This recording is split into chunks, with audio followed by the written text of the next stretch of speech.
Dobrý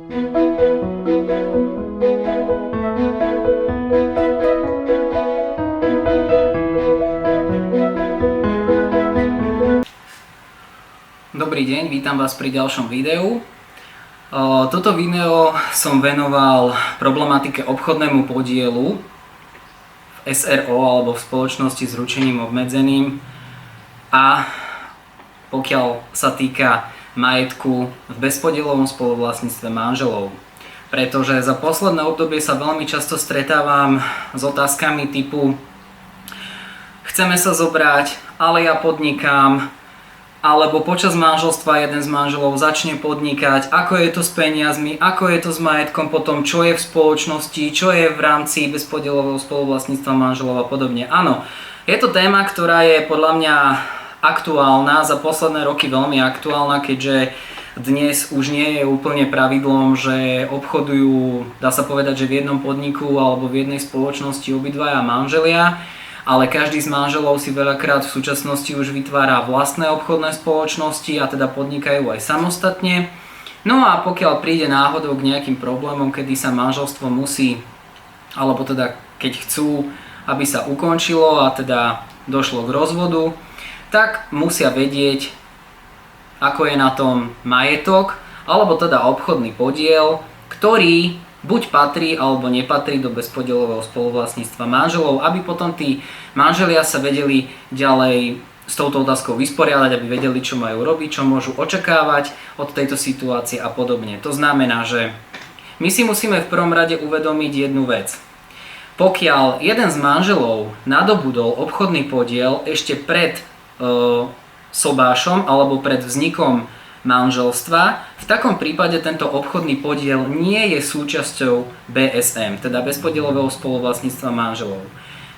Avšak všetok príjem, ktorý z tohto obchodného podielu vychádza, respektíve zo spoločnosti, v ktorej má jeden z týchto manželov obchodný podiel, to znamená, že sa podieľa účasťou na chode tej spoločnosti, lebo ten obchodný podiel vlastne znamená, reprezentuje mieru účasti na chode toho podniku, tak všetky výnosy z tohto, ktoré sa týkajú toho obchodného podielu tohto manžela, spadajú do BSM, do bezpodielového spoluvlastníctva manželov. To znamená, že ako by obidvaja z týchto manželov mali rovnaký nárok na to. To znamená, že treba si v prvom rade uvedomiť, že obchodný podiel ako taký nemusí byť majetkom BSM, ale tie výnosy áno. Ďalej napríklad môže tento manžel začať podnikať počas manželstva. V takom prípade je dôležité zistiť, či ten obchodný podiel ako taký, lebo ten je vždy nejakým spôsobom vyčíslený sumou.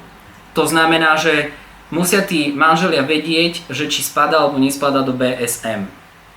Pokiaľ manžel použije finančné prostriedky alebo majetok z vlastných zdrojov, to znamená, že napríklad z darovaných peňazí, ktoré boli darované jemu, alebo z dedičstva, ktoré bolo jeho, on bol dedičom, v takom prípade tento obchodný podiel opäť nespadá do BSM, výnosy však áno, ale pokiaľ manžel použije ako vklad do tej obchodnej spoločnosti či peniaze, alebo majetok, lebo existujú aj nepeňažné vklady, do spoločnosti s ručením obmedzením, kde sa stane spoločníkom, tak v takom prípade aj tento samotný obchodný podiel patrí do BSM, teda do bezpodielového spoluvlastníctva manželov.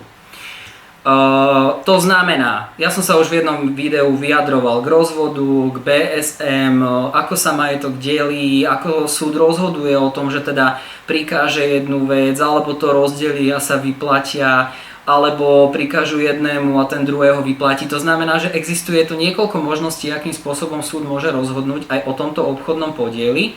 Avšak je veľmi dôležité, z môjho hľadiska aspoň, uvedomiť si, že existujú aj možnosti, akými sa dá vlastne zabrániť, aby podnikateľská aktivita jedného z manželov spadala do bezpodielového spoluvlastníctva manželov. A na to existujú inštitúty buď zrušenia bezpodielového spoluvlastníctva manželov, alebo zúženia bezpodielového spoluvlastníctva manželov. Všetky tieto konania sú iniciované alebo začaté na základe návrhu. Na základe návrhu, žalobného návrhu, kedy jeden z manželov sa rozhodne, že nechce, aby tento majetok z podnikania bol súčasťou BSM, aby v budúcnosti nemuseli vznikať takéto problémy, prípadne ak by naozaj sa rozišli vzlom tí ľudia, nevedeli by sa na financiách dohodnúť a jedno s druhým. To znamená, že aj počas trvania manželstva sa dá BSM zrušiť práve z dôvodu, že jeden z manželov podniká a tým pádom by tento príjem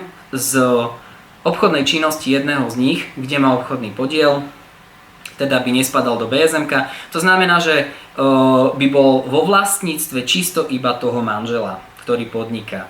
To znamená, že toto si treba uvedomiť teda v prvom rade otázku, či spadá obchodný podiel do BSM, či výnosy sa týkajú BSM, ako to obmedziť, prípadne zrušiť, alebo jednoducho akým spôsobom sa vysporiadať v prípade následnej činnosti po rozvode, ak by to teda nebolo počas manželstva zrušené. Takže ako k otázkám typu, ako môže súd rozhodnúť, to už sa nebudem k tomu vyjadrovať, lebo o tom som už rozprával pri BSM-ku v samostatnom videu, ale samozrejme existujú aj možnosti, kedy jeden z manželov zruší BSM počas manželstva, následne ho môže znova obnoviť. To znamená, že tu existuje niekoľko možností, ako sa s tým v úvodzovkách dá vyhrať, ale samozrejme ako v každom videu aj v tomto poviem to isté. Pokiaľ si nie ste istí, pokiaľ chcete robiť kroky, ktoré sa týkajú tejto činnosti, určite vám stojí za to navštíviť advokáta,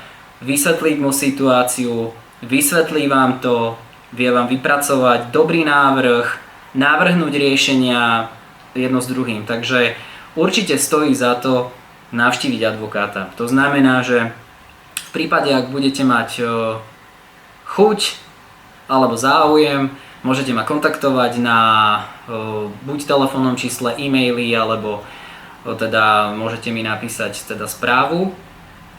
Kontakty mám uvedené na tomto kanáli aj na webovej stránke, takže pokiaľ vás bude niečo zaujímať, môžete sa opýtať a ja budem veľmi rád a som aj veľmi rád, že sa pozerajú moje videá, takže uvidíme sa zase pri nejakom ďalšom videu.